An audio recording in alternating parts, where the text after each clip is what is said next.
Kashi news channel, सच है तो बोलेगा। उत्तर प्रदेश माध्यमिक शिक्षक संघ शर्मा गुट के केंद्रीय नेतृत्व के आह्वान पर संयुक्त शिक्षा निदेशक कार्यालय पंचमंडल वाराणसी में शिक्षकों ने अपनी 24 सूत्री मांगों को लेकर धरना दिया।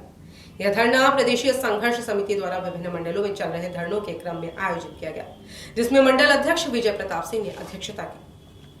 धरने के मुख्य अतिथि रहे सुरेश कुमार त्रिपाठी, पूर्व एमएलसी और प्रदेश अध्यक्ष, जिन्होंने माध्यमिक शिक्षकों और शिक्षा के प्रति सरकार की उदासीनता की कड़ी आलोचना की।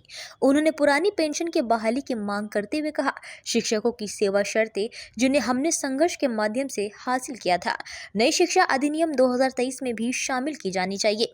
धरने में अन्य प्रमुख मुद्दों पर भी चर्चा की गई, जिसमें चिकित्सा सुविधा की बहाली, वित्तविहीन शिक्षकों के लिए समान वेतन और 2000 से पूर्व नियुक्त तदर्थ शिक्षकों के नियमितीकरण जैसी मांगें शामिल थी। वरिष्ठ उपाध्यक्ष और पूर्व एमएलसी डॉक्टर प्रमोद कुमार मिश्रा ने कहा, यह सरकार शिक्षकों के प्रति संवेदनशील नहीं है। हम किसी भी कीमत पर एनपीएस और यूपीएस को स्वीकार नहीं करेंगे। संपूर्ण शिक्षक समुदाय सरकार से पुरानी पेंशन व्यवस्था को यथाशीघ्र बहाल करने की मांग करता है। हम लोगों का पूरे उत्तर प्रदेश में 24 सितंबर से धरना चल रहा है, सभी मंडलों में। आज बनारस मंडल का नंबर है। हमारे प्रदेश अध्यक्ष जी और महामंत्री जी, पूर्व महामंत्री जी और जनपदों के सभी जनपदों के अध्यक्ष मंत्री इसमें शिरकत कर रहे हैं। इस ऐतिहासिक सरकार से हम लोगों का सामना पड़ा हुआ है। ये सरकार कहती है कि 70 साल के इतिहास में हम पहली बार यह सब काम कर रहे हैं। तो हम शिक्षकों के लिए निश्चित रूप से यह ऐतिहासिक सरकार है, जिसने तदर्थ शिक्षकों को घर का रास्ता दिखा दिया। न्यायालय के आदेश के बावजूद भी उन्हें वेतन भुगतान नहीं कर रही है। वित्तविहीन विद्यालय में जो हमारे शिक्षक कार्यरत हैं, उनको जो मानदेय मिल रहा था, पारितोषिक मिल रहा था 999 रुपये, उसको हटाकर सरकार कही नहीं हम अच्छा मानदेय देंगे। आज तक 8 साल बीतने जा रहा है, उसका कुछ अता पता नहीं है। जुमे की नमाज के बाद वाराणसी की शिया मस्जिद में हसन नसरुल्लाह के समर्थन में एक एहतजाजी जलसा आयोजित किया गया। इस मौके पर विशेष दुआ ख्वानी की गई और इजराइल के खिलाफ पोस्टर लहराए गए। शिया जामा मस्जिद के प्रवक्ता फरमान हैदर ने जलसे में कहा, जुल्म फिर जुल्म है, बढ़ता है तो मिट जाता है। हम इमाम हुसैन के अनुयायी हैं और कभी भी जुल्म के खिलाफ खड़े होने से पीछे नहीं हटेंगे। उन्होंने आगे कहा, हसन नसरुल्लाह ने हमेशा लोगों की रक्षा की है, चाहे वह आईएस हो या कोई अन्य आतंकी संगठन। ऐसे में उन्हें आतंकवादी बताना पूरी तरह गलत है। जलसे में यह भी बताया गया कि हाल ही में इजराइल ने हिजबुल्लाह के commander in chief Hassan Nasrallah को निशाना बनाने की कोशिश की थी। इस पर शिया समुदाय के लोगों ने दुनिया भर में नसरुल्लाह की याद में प्रोटेस्ट किया था। मौलाना ने कहा, जहां भी जुल्म हो रहा है, हिजबुल्लाह हमेशा वहां मदद करेगा। करबला के 72 शहीदों के रास्ते पर चलने वाला कभी जुल्म का साथ नहीं दे सकता। इस जलसे में हसन नसरुल्लाह की मगफिरत की दुआ की गई, जिससे यह संदेश दिया गया कि शिया समाज हमेशा जुल्म के खिलाफ खड़ा रहेगा।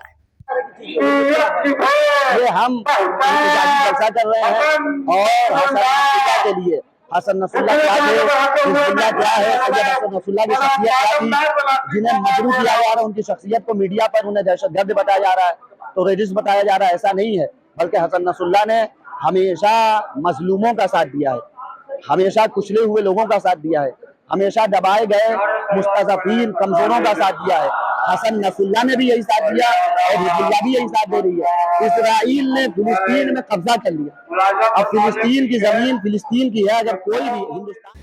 देवरिया के जिलाधिकारी दिव्या मित्तल और पुलिस अधीक्षक संकल्प शर्मा ने आज पटनवा पुल और हेतिमपुर पुल के निकट छोटी गंडक नदी के किनारे स्थित मां दुर्गा प्रतिमा विसर्जन स्थल का निरीक्षण किया। इस दौरान उन्होंने विसर्जन के लिए आवश्यक सुरक्षा और शांति व्यवस्था के संबंध में महत्वपूर्ण निर्देश दिए। जिलाधिकारी ने कहा कि मूर्ति विसर्जन पर कार्य शांतिपूर्ण तरीके से संपन्न हो, इसके लिए सभी एहतियाती उपाय किए जा रहे हैं। उन्होंने विसर्जन स्थानों पर पेयजल, प्रकाश, जनरेटर और साफ सफाई की समुचित व्यवस्था सुनिश्चित करने के निर्देश दिए। इसके अलावा डीएम ने बताया कि विसर्जन स्थल पर ट्रैफिक के रूट चार्ट को पहले ही तैयार कर लिया गया है। गोताखोर नाव और सर्च लाइट के इंतजाम भी विसर्जन से पूर्व किए जाएंगे। उन्होंने कहा है कि किसी भी आकस्मिक स्थिति में निपटने के लिए प्रमुख विसर्जन स्थलों पर मेडिकल टीम भी तैनात रहेगी। अंत में जिलाधिकारी ने नदी घाटों पर पर्याप्त बैरिकेडिंग करने के निर्देश भी दिए ताकि सभी श्रद्धालु सुरक्षित तरीके से विसर्जन कर सके। यह निरीक्षण स्थानीय प्रशासन की सक्रियता और संवेदनशीलता को दर्शाता है ताकि त्योहारी माहौल में कोई भी अप्रिय घटना न हो। हमारे कई घाटों पे भारी संख्या में मूर्ति विसर्जन होता है तो हमारी मूर्तियां बधाई जानी शुरू हो जाएंगी। तो उसी के क्रम में हमारी पूरी टीम को निर्देश है कि सब लोगों को, क्योंकि इसमें पानी भी बढ़ा हुआ है, सारे घाटों पे स्वयं निरीक्षण कर लें और समुचित व्यवस्थाएं करवा लें प्रकाश के लिए, और जिस तरह से मूर्तियां आएंगी विसर्जन होगा उसी के क्रम में मेरे और कप्तान साहब द्वारा पूरी टीम के सहित यहाँ और कई अन्य घाटों पर जाकर के भी व्यवस्थाओं को देखा जा रहा है। वाराणसी के 4 अस्पतालों में कार्यरत 125 सिक्योरिटी गार्डों की सेवाएं अचानक समाप्त कर दी गई हैं। गार्डों ने आज कबीर चौरा अस्पताल के एसआईसी ऑफिस के बाहर प्रदर्शन करते हुए सरकार के खिलाफ नाराजगी जताई। उनका कहना है कि यदि उनकी नौकरी बहाल नहीं हुई तो वे आगामी चुनाव में मौजूदा सरकार को वोट नहीं देंगे। गार्डों ने बताया कि इस जॉब को पाने के लिए सभी ने पैसा दिया था। हमारी नियुक्ति सीएमओ की अनुमति से हुई थी और अब अचानक हमारी सेवा समाप्त कर दी गई है। हम इस नौकरी के लिए दिए गए पैसों का ब्याज भी भर रहे हैं। गार्ड सुशील कुमार, जो लाल बहादुर शास्त्री राजकीय चिकित्सालय रामनगर में कार्यरत थे, ने कहा 3 अक्टूबर को हमें एक मैसेज मिला कि हमारी सेवा समाप्त कर दी गई है। हम सीएमओ ऑफिस गए लेकिन उन्होंने कहा कि यह उनकी जिम्मेदारी नहीं है। हम अब क्या करें समझ में नहीं आ रहा है। रणवीर सेठ, जो एसएसपीजी हॉस्पिटल कबीर चौरा में गार्ड है, ने कहा हमें अचानक सेवा मुक्त कर दिया गया है। हमने इस नौकरी को पाने के लिए रिश्वत दी थी और अब हम खुद ब्याज का पैसा भी भर रहे हैं। यदि हमारी नौकरी बहाल नहीं हुई तो हमारे घर में 130 वोट हैं और हम इस सरकार को वोट नहीं देंगे। प्रदर्शन कर रहे गार्डों का यह दर्द दर्शाता है कि कैसे उनके जीवन में अचानक आई इस परिवर्तन ने उन्हें सरकार के प्रति नकारात्मक सोचने पर मजबूर कर दिया है। स्थानीय प्रशासन की ओर से अब तक इस मुद्दे पर कोई ठोस प्रतिक्रिया नहीं आई है।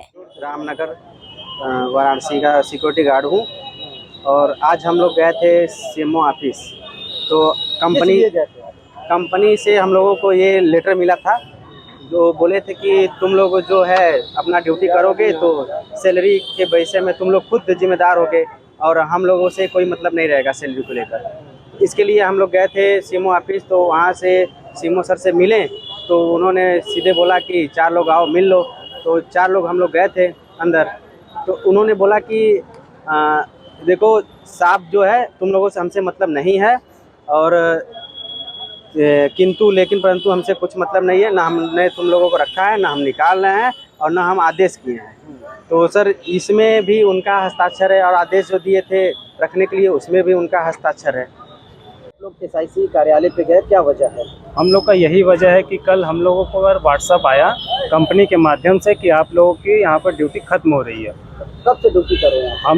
हम तो 2 फरवरी 2024 से हम लोग की ड्यूटी अच्छे से चल रही थी। एकाएक हम लोग पे व्हाट्सअप आ गया मैसेज पे कि आप लोग को हटाया जा रहा है कंपनी के माध्यम से। कोई सूचना पहले मिली आपको? कोई सूचना नहीं, कोई सुपरवाइजर कंपनी का यहाँ नहीं आता था। हम लोग को यहाँ पर ड्यूटी लिया जाता था, अच्छे से हम लोग ड्यूटी करते थे, सैलरी भी आती थी, लेकिन समय पे एकाएक हम लोग को हटाने की मांग की जा रही है। कृपया इस पर ध्यान दें।